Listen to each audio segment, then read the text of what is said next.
बा। आई मास्टर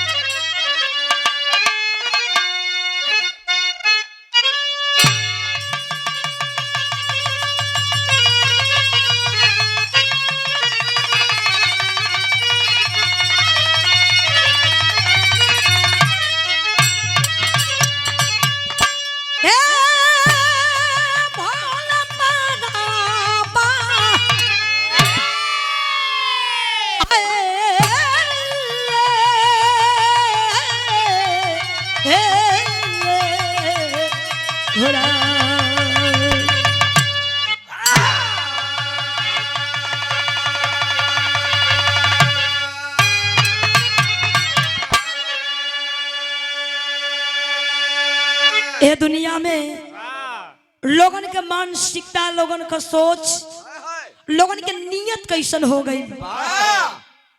पहले के जमाने से आज के जमाने से बड़ी परिवर्तन हो गई। पहले विश्वास रहे, लेकिन अब मोबाइल हो गई। जब से मोबाइल के जमाना हो गई, विश्वास अविश्वास हो गई। अब कोई बंदा विश्वास करे कि कोई तैयार नहीं खे। पहले के लोग कोई ना कि टाइम से आई पे आई, चाहे कुछ हो जाए। लेकिन अब है भैया जौन मोबाइल हो गई बा, इतना व्यस्तता हो गई बा, लोग चाय के भी द्वारे पहुंचत नहीं खे। हाँ यही हम लोग कहें भैया कहाँ हुआ, तो भैया हम बलिया कहिए भैया तू समनवा बैठल बड़ा, अब तू बहुत बड़ा की बलिया है। तो मोबाइल इतना झूठ बोलावत है। अच्छा सही लोग कहेला कि नारद भगवान जब छोड़ के चले गईलन तो फिर नारद रूपी मोबाइल बन के अइलन। नारद एक एक लीला रचे कि उतना मोबाइलियो काम ना करे, लेकिन अब उहे नारद भगवान मोबाइल बन के आइल कि आदमी समन में झूठ बोलत बा। कन की देखबा तोर लड़किया देखली वहां गइल रहली है, तू के मर्दवा मर्द लड़किया घरवा में रहली, आग लगाए वाली बात। आई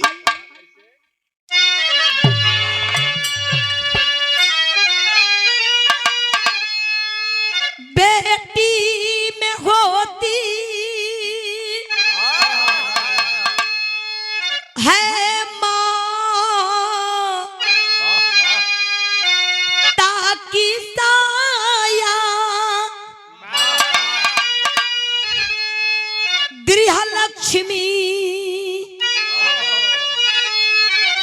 कहीं जाती है बेटी। बेटी की बारात बिनी शादी लौटे तो किस्मत पर आंसू बगाती है बेटी। बेटी दिखाती जो औकात अपनी, चंडिका और काली का गाती है बेटी। बेटी बेबसी के बाजार में जब तो कोठे पर ठुमका लगाती है बेटी।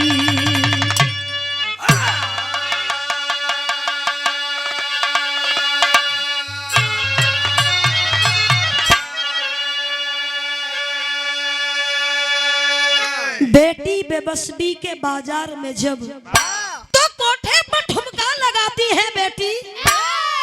ए भैया ए समाज में हम बहन बेटी के कितना ऊंचा दर्जा दिहल जाला कि कबो सोचले ना रही जा। लोगों कहेला कि बिटिया गावे गावेले तो बुझाले साक्षात सरस्वती के अंदर वास हो। लोगों कहेला कि बिटिया बड़ी धनवान भी है, बिटिया साक्षात लक्ष्मी ही है। कोई कहेला काली ही है, कोई कहेला कि दुर्गा ही है। इतना ऊंचा दर्जा दिला के बावजूद भी यही भारत के लोग हम बहन बेटी के नंगा नचावे खातिर हर मोड़ पर बैठल बाड़न। भुला जालन कि बिटिया हमार बिटिया समान बा, ई बहन हमार बहन समान ही है। वो आदमी भुला जाला। हम बहन बेटी के नंगा नाच नचावे खातिर कोई पाकिस्तान से ना आवेला, अपने भारत देश के लोग ही हम बहन बेटी के बदनाम करेलन। गजल के लाइन में कैसे मास्टर,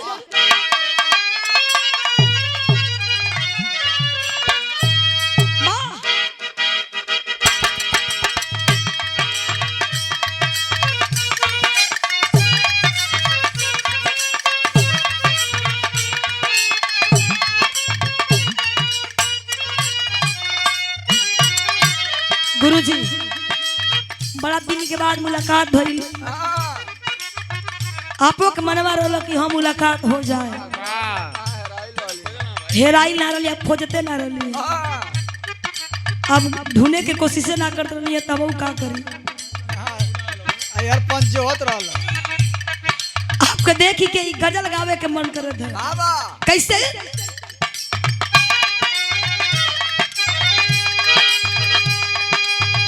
नजर में सोखी हंसी लबों पर,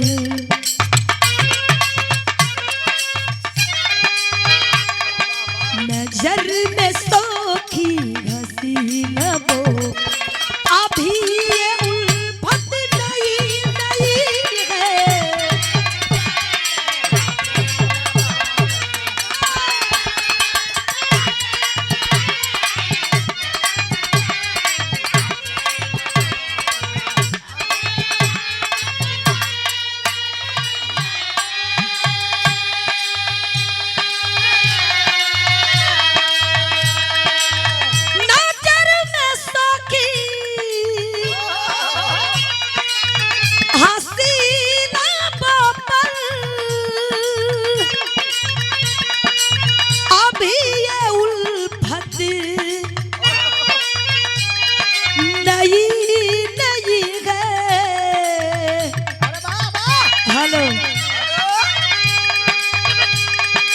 तुम्हारा चेहरा बता रहा है,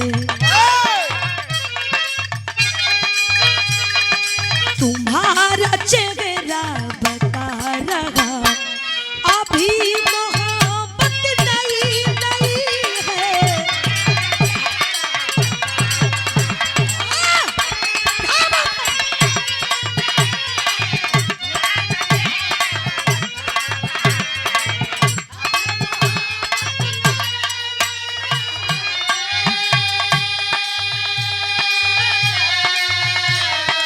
लेकिन कवि जी कितनी ऊंची लाइन है गजल के भाव में लिखले हुए, कैसे हम सब ने माना विश्वास करके,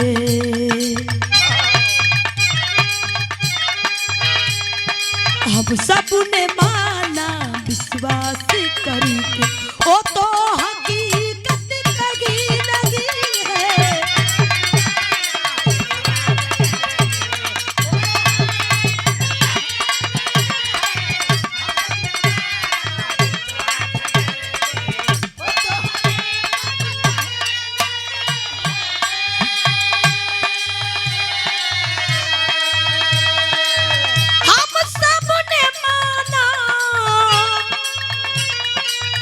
विश्वास करके, ओ तो हकीकत कहीं नहीं है,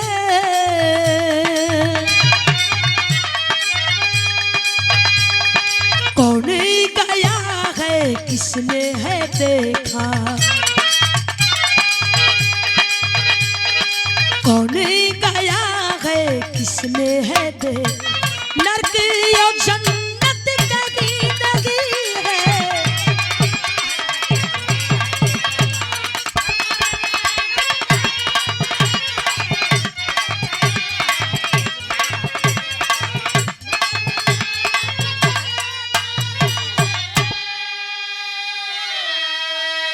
हम सब ने माना विश्वास करके, वो तो हकीकत कहीं नहीं है, कौन गया है किसने है देखा, नर्क और जन्नत कहीं नहीं है, कहे के तो लोग कही देला हमार बाबू चाहे हमार माई मर गईली, स्वर्ग में गईली ह, अब माई फिर आके स्वर्ग से आके बताई है ना कि हम स्वर्ग में बनी कि कहाँ बनी, अजियत कोई जाई नहीं। यही लिए कहे पड़ल कि कौन गया है किसने है देखा, नरक और जन्नत कहीं नहीं है।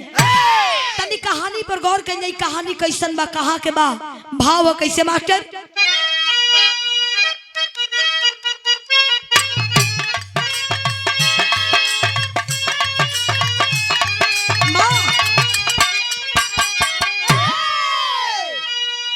बेंगलोर शहर के अंदर माधव खत्री का घराना, गुणवती मालती पत्नी मोहन शुद्ध सुघर सयाना।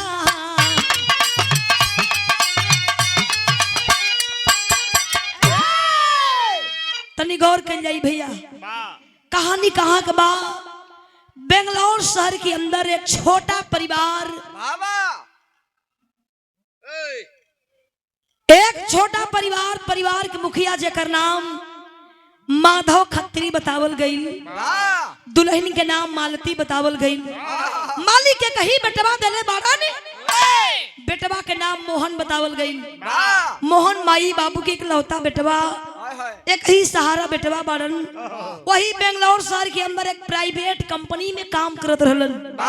माई बाबू विचार कैले न कि बेटवा के शादी बियाह कर दिया जाए, घर में दुल्हन आ जाई तो हमनों के समय से 2 वक्त के रोटी मिले लागी। समैया बीतल तो भइल का कहे के पड़ल, कुशाग्र बुद्धि का बेटा प्राइवेट नौकरी पाया, संग में सुषमा के साथ मंडप में ब्याह रचाया।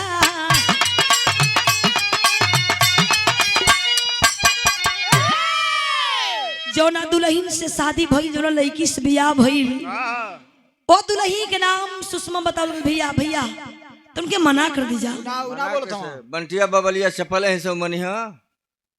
हे दादा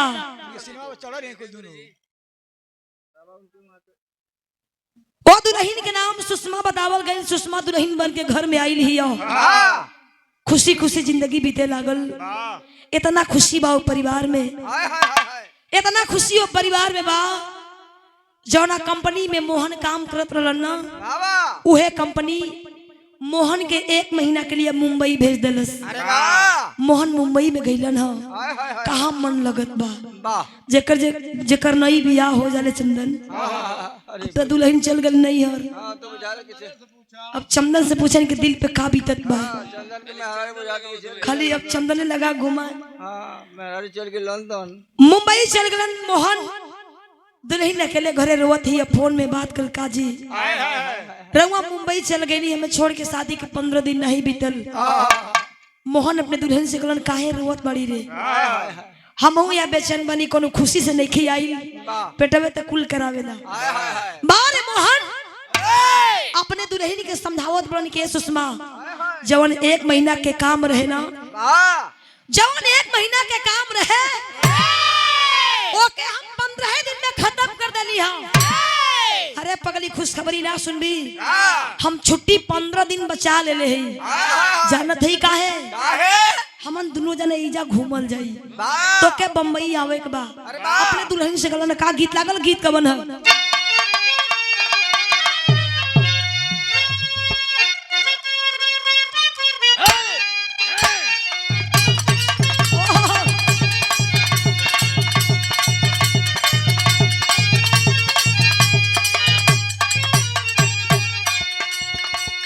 कौनो कहल जाला कि समय बहुत बलवान होला गुरुजी। आज एगो मुर्गा काटे वाला 1 नंबर के हीरो हो गई। इतना गंदा, इतना अश्लील वीडियो बनावे, जिनका नाम मनी मिराज बा। इतना गंदा वीडियो बनावे, आज 1 नंबर के हीरो हो गई। उनकी फिल्म का गीत बा, फिल्म के नाम वेलकम बा। कोनो लड़की एक लड़का से कहे, मान लो हमारी गुरुजी से कहते, आज खाली आज बस कहे, कैसे कहे, का देखेला ए का देखेला ऐसे हंसी के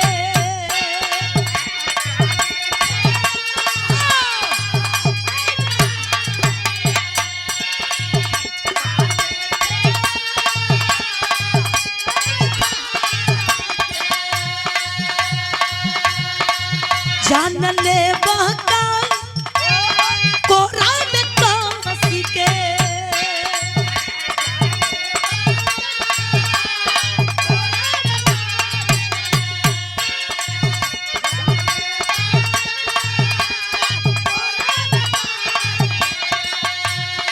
उ लइका कहे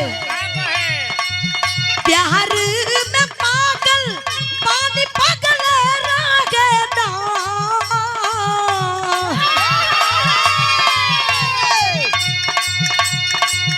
प्यार में पागल पानी पागल रागेदा ए धनी हो अचरे से बंधल दिल बंधल रागेदा ए धनी हो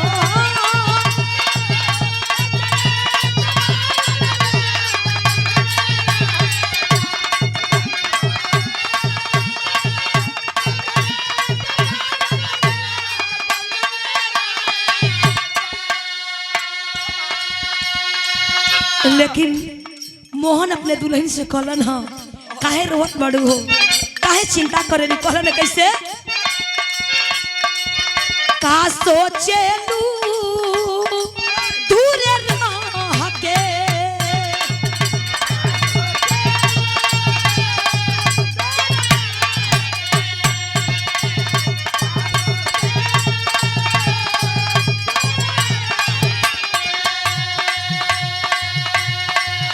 एहरो दामोद मन बहके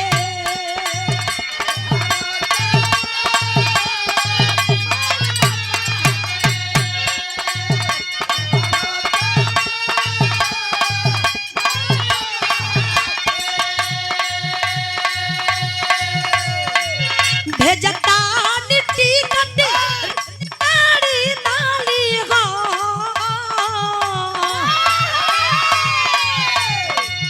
भेजता निटी कटी रानी काड़ी नाली हो ए धनी हो खाइले या पियले कोई इंतजाम कोली हो ए धनी हो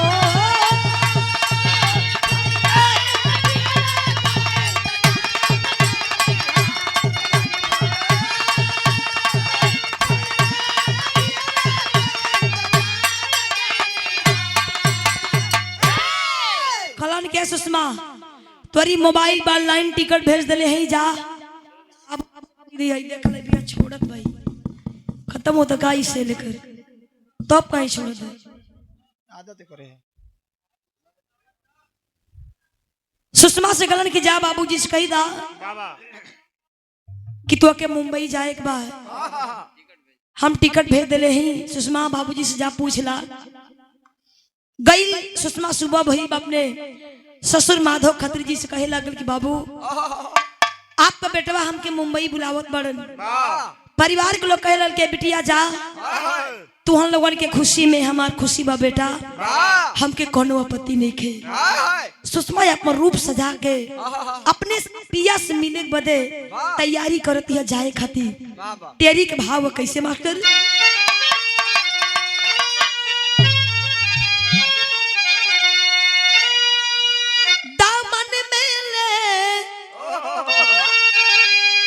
जवानी नाजनी अरे दामन में ले जवानी नाजनी तन्नीर खेरा दीवाना चली रूप की रानी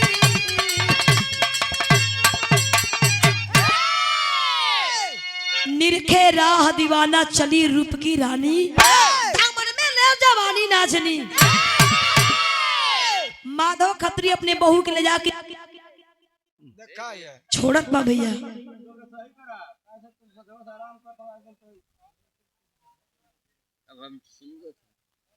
अपने बहू के ले गए स्टेशन छोड़े जो ना ट्रेन का टिकट रहे वही ट्रेन में ले जाकर ओकरी सीट पर बैठौलन ह सुषमा अपने प्रिया से मिले बदे जब चलल हिया ट्रेन स्टेशन से जब चलल मोहन कलन के सुषमा चिंता मत करी हा हम तो के स्टेशन पे आकर रिसीव कर ले हम तानी को डे रही हम तू आवा हम स्टेशन पे पहले से रहब सुषमा अपने सीट पे बैठ के मोबाइल चलावत हिया जब चलल हिया विदेशिया के भाव कैसे मास्टर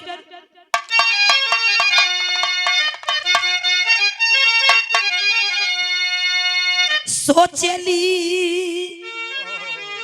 सुषमा सयानी वही मुंबई में दोनों प्राणी कोइल जाए जीवादानी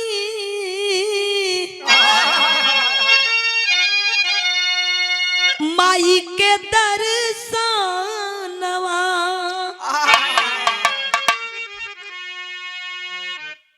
सुषमा अपनी सीट पर बैठ के सोचत हिया चलल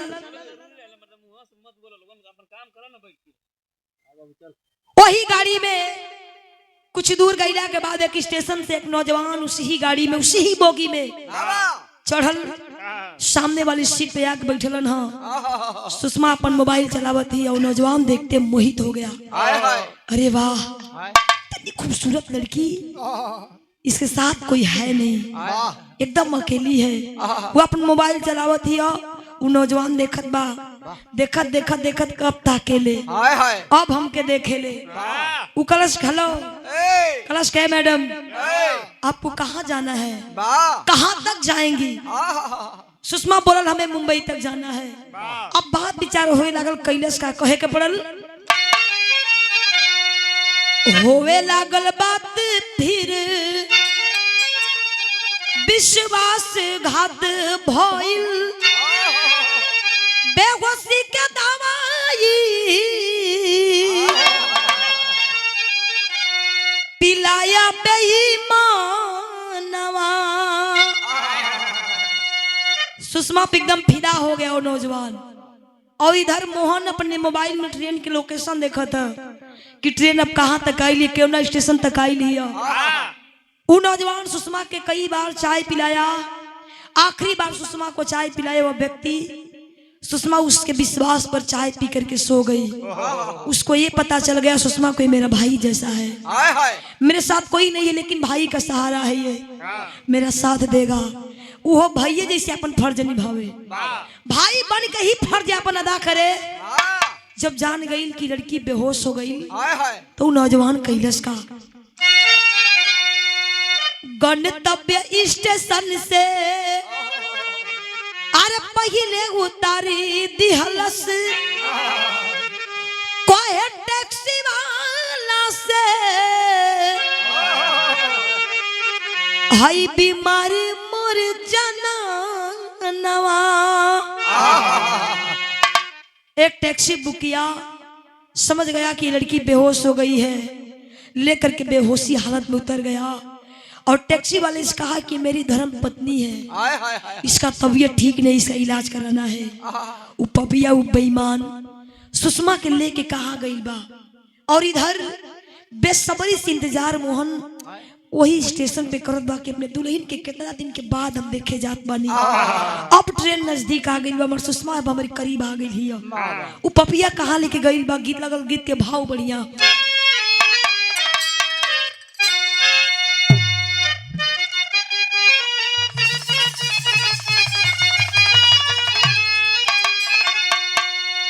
कितना सुंदर कवि जी लिखले हुए उस सुषमा के लेके कहा गई बा तनी गौर कइल जाई कोनो इंसान अगर कोनो जाल में फंस जाला तो बुद्धि काम ना करेले कोनो उपाय काम ना करेला कैसे बाझ के चंगुल में अरे फंसती चिड़ैया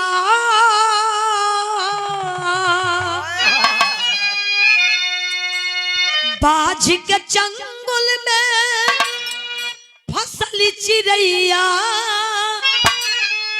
गैया कसैया के हाथे हो, गैया कसैया के हाथे।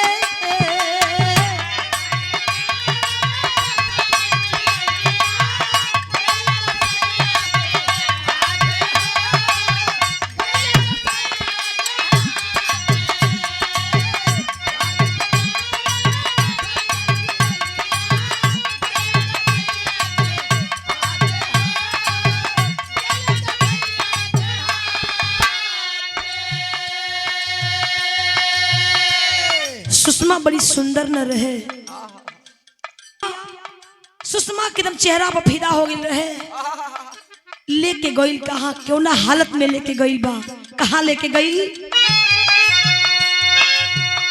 बेस्या के घरे बेचा 40,000 में। वो कोठे का दलाल था, वो बेईमान, वो पापी ले गया कोठे पर। कोठे की मालकिन जिसका नाम चंपाबाई बताया गया, ले गया चंपाबाई के कोठे पर। सुषमा को 40,000 में चंपाबाई के हवाले कर दिया। और चंपाबाई उस लड़की को देख कर कहती, अरे वाह, बधाई देता हूँ नौजवान। करे नौजवान, आज तक मेरे कोठे पर इतनी सुंदर लड़की नहीं आई थी, तूने तो कमाल कर दिया। मन में सोचती है कॉलेज का,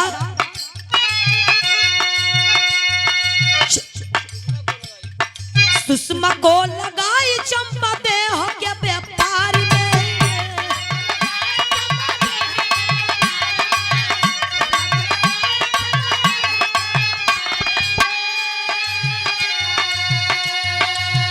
कल जन्माष्टमी के कोई खूब कमैया गैया कसैया के हाथे हो, गैया कसैया के हाथे।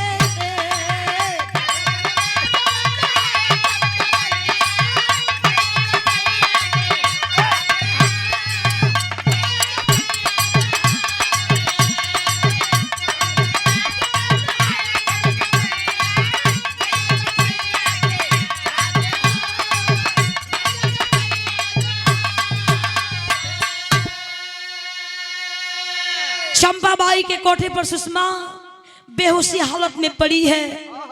चंपाबाई कहे लागल, करे बा, हमारे खातिर बड़ी शुभ दिन बा, काले बहुत बड़ा त्योहार। ए भैया उनके देखाई बा, हमन के भैया पागल है जा, मेहनत कर तू लोग बकबक कैले बाड़ा नहीं के अच्छा लगे भैया, कुर्सी लेके हट जाना कि हम बैठ जाई। बतावा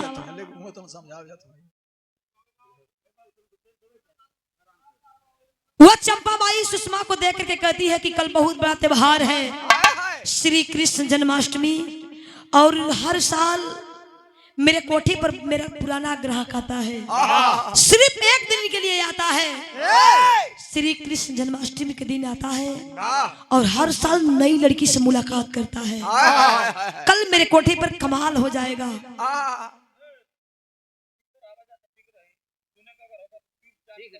ठीक ठीक ठीक भैया।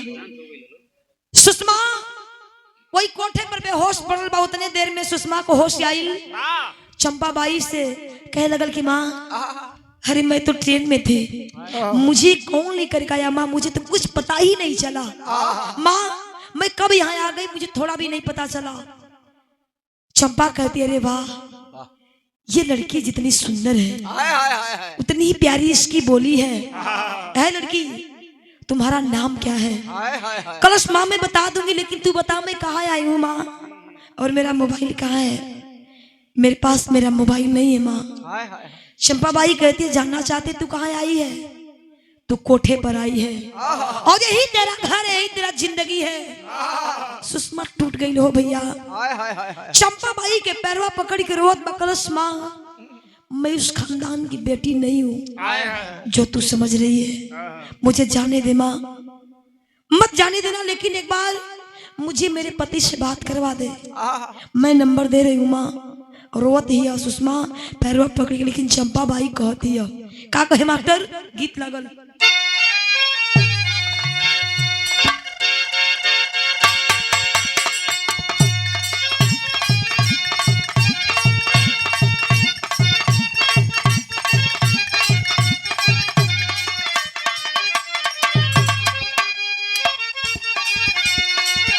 कोनो भौजाई अपनी ननद से कहत है पुरान गीत बा कबो मिठाई जैसे ही लगी ओहे का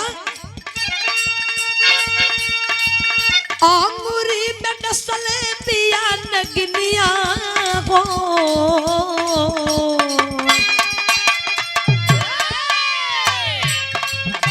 अंगूरी में डसले पिया नगनिया हो ये ननदो सैया के बुलाएगा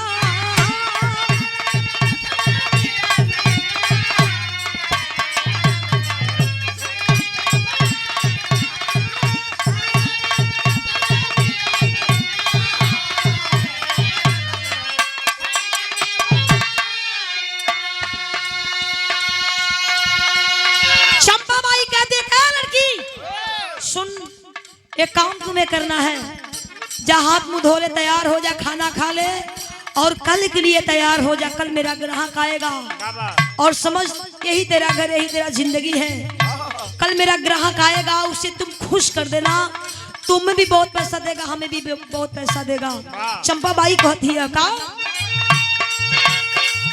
कॉल हुए उतर जाई नथनिया हो ये बबुनी रोवा मत खाइना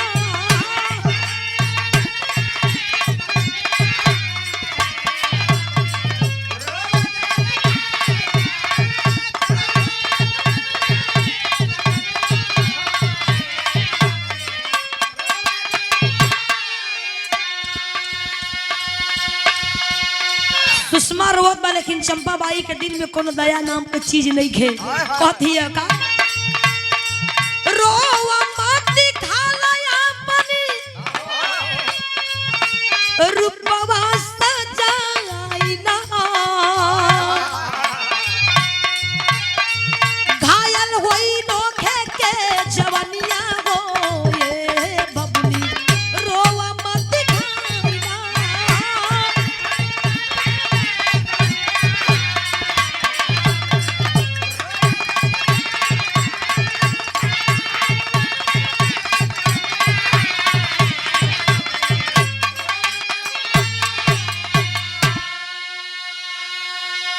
सुषमा बार बार जिद करत बा माँ मुझे जाने दे माँ मुझे जाने दे माँ एक बार नहीं कई बार सुषमा के झापड़ मारती है चंपा बाई इतना मार मारती है इतना गंदा इतना अश्लील कपड़ा दिया गया सुषमा को कोठे पे पहनने के लिए सुषमा डर के मारे वही कोठा पे कपड़ा पहन के एगो कोने में बैठ के रोवत बा कलश का मालिक हम का बिगड़ ले बनी हमें इतना बड़ा सजा देत बड़ा दिन बीतल रात बीतल कल है जन्माष्टमी बा सुबेर भइल बा लोग भगवान का नैया की जय जयकारा लगावत बा लेकिन कोठा पे सुषमा वही कोठे पर सुषमा को हार लगावत यार रात भइल कलश मालिक आज हम केकर शिकार बने चंपा बाई धमका के करा लड़की आज करीब 8-9 बजे मेरा ग्राहक आएगा उसे तुम खुश कर देना सुषमा इंतजार कर पापड़ के भाव चला जल्दी करके खत्म कर पापड़ से भाव कैसे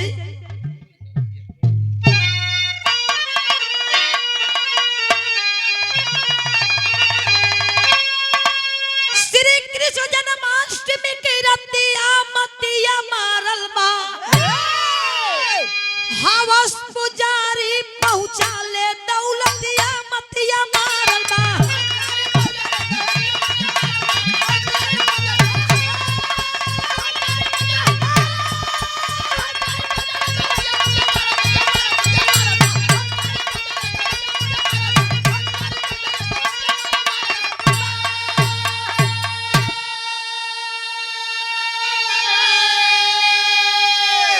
सुषमा की कोठरी के अंदर किया प्रवेश या नारी हो पर्दे के आड़े से सुषमा ग्राहक को निगारी हो वही कोठे पर एक नौजवान सूटकेस में पैसा लेकर के गया कोठे पर और चंपा बाई कहती है स्वागत है आपका आइए मेरे कोठे पर आपका इंतजार था चंपा बाई उस नौजवान को देखती है सूटकेस में पैसा लिया है सारा पैसा चंपा बाई को दे दिया कहा कि याद है ना हर साल में नई लड़की से मुलाकात करता हूँ। चंपाबाई कल साहब आप जाई ओकरी बात हमसे बात करी।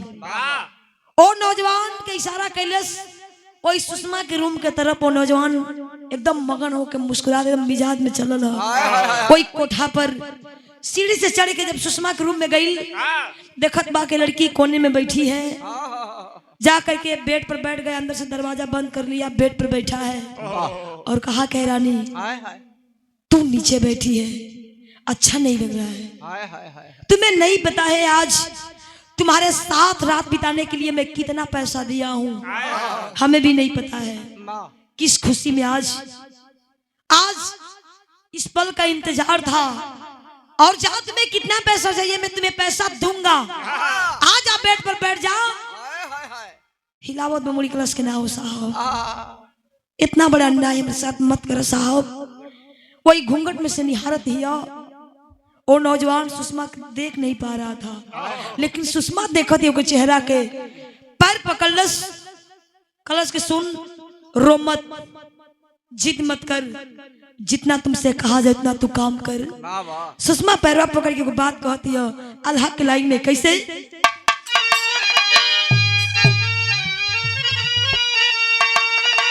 ये कहे अरे राखी बंधा के भैया सैया जाब होई बय बाबू।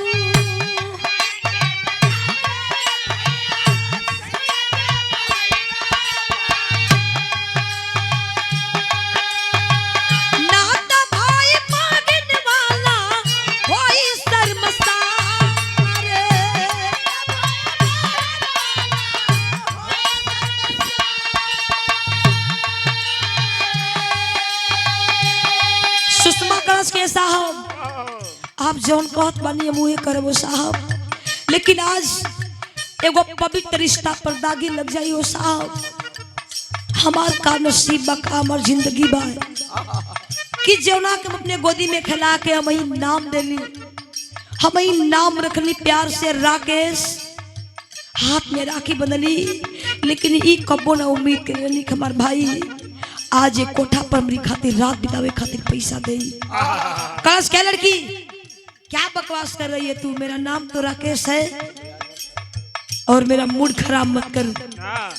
ये तो पता है मेरा नाम राकेश, हो सकता है तुम्हें मालकिन बताई होगी तुम्हारी, लेकिन मेरा नाम राकेश है और मैं तुम्हारा नौटंकी जानता हूँ। तू कहना क्या चाहती है? अगर नहीं मानेगी तुम्हारे साथ जबरदस्ती करना पड़े। कलश के ना साहब जौन कहबो हुए हम करबो साहब, लेकिन एक बार हमके तो देख ला, हमके एक बार देख ला साहब। उतर के बेड पे से उतरला, एकदम गुस्सा में गई, घूंघट हटाया। जब जे हुई घूंघट उठौला सा देखत बा चेहरा के, सुषमा के चेहरा के एकदम पसीना से भीग गई, गनगन गनगन कांपत बा, होठ कांपत बा कि हम सपना ना देखत बानी। एकटक सुषमा के निहारत बा। सुषमा बाहर अखबारी अपने भाई राकेश के पकड़ के रोए लागल। कलश करे बाबू ए मुंबई के नगर में आके तू माई बाबू के भुला गईले, इतना रुपया वाला हो गईले भैया, तू माई बाबू के भुला गईले, काहे पवित्र रिश्ता पर भी दागी लगा दे बा। कुछ बोलत नहीं के गनगन गनगन कांपत बा, मुंह पर हाथ लगाया। दीदी रो मत, चिल्ला मत, हमारी बातें का जवाब दे। कहत ना कैसे कैसे कयलू मोरा बहिनी कोठवा पर बोला,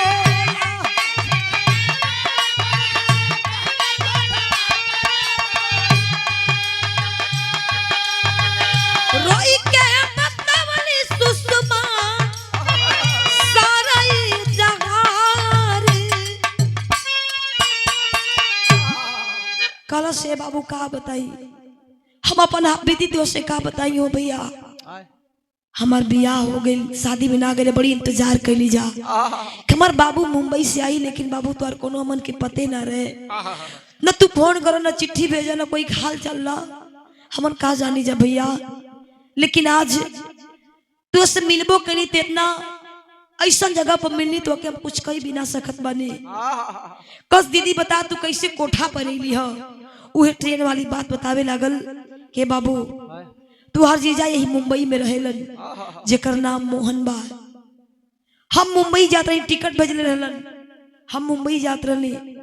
हमारे सामने वाली सीट पे एक नौजवान बैठा था, हमसे बहुत देर तक बात विचार किया, बहुत अच्छा लगल कि हमारे भाई बा। लेकिन हमारे संग बहुत बड़ा धोखा करेस बाबू, बहुत बड़ा विश्वासघात कैलस। हमके कब चाय पियौलस, हम बेहोश हो गली, लाके कोठा पर बेच देलस, हमके तनिक पता ना चलल। ए बाबू एक बार तने अपने जीजा सबसे बात करा था भैया। यही मुंबई में ही रहेलन।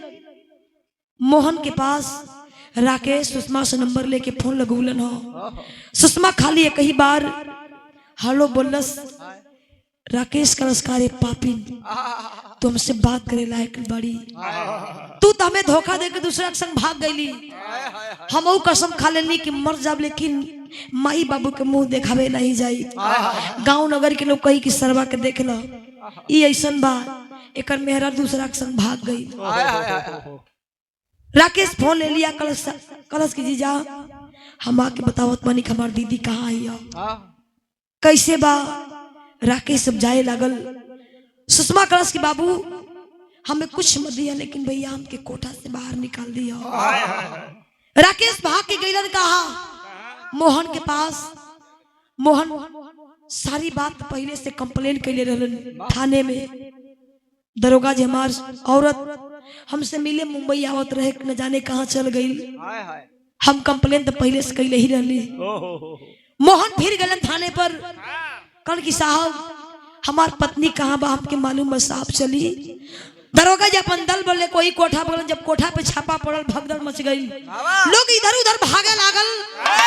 सुषमा वही खिड़की से अपने पति मोहन के देखत, अपने भाई राकेश के देखत हिया, बौरैया के रूप बना के वही सीढ़ी से भागत उतर के आके अपने पति मोहन के भर अकवारी पकड़ के रोवत बा। कलश की जल्दी से लेके चली। एक पल बितावल हमार मुश्किल हो गई भैया। कहिया के खाना खैले बनी, कहिया के पानी पिए बनी। राकेश रोवत बने कि सुषमा कहती खड़ी के लाइन में कैसे,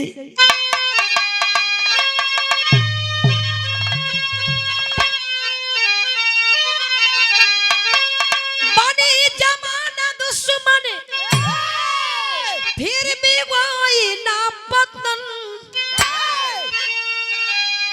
तजकरी नहीं आके खेवैया मुरारी मनमोहन।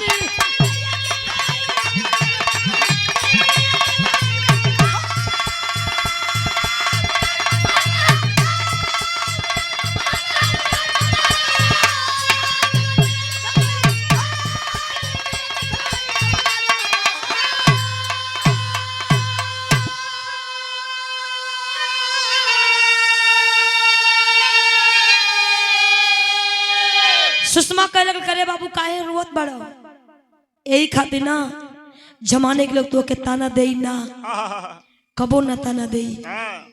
आज ये कोठा पर अगर तू ना आई होता तो आज हम दूसरा के शिकार बनल होते।